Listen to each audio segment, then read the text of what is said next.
O Loegr, ond oddi tannu nhw yn y pentre, yn sŵn cefnogaeth y dorf, mae'r Albanwr ar ei ymweliad cynta ar ras yma, am fod yr ail Albanwr yn olynol i ennill y ras yma. Ia, cip bach dros i ysgwydd, rhag gofn bod rhywun di cyflawni gwyrth, ond dydyn nhw ddim. Fydd na rhwng 4 a 5 munud o wahaniaeth rhwng i amser o ac amser yr enillydd diwetha, ond y gres ydy hynny. Enillydd, ras ryngwladol yr Wyddfa, Castell Hywel 2022, ydy Ros Golan o'r Alban.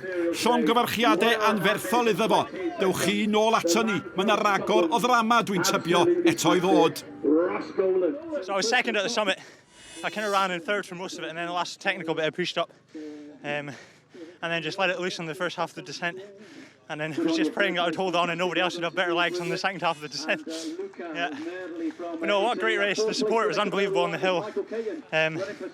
So well organised. It truly is probably one of Europe, if not the world's greatest mountain races in terms of support, the community around it, and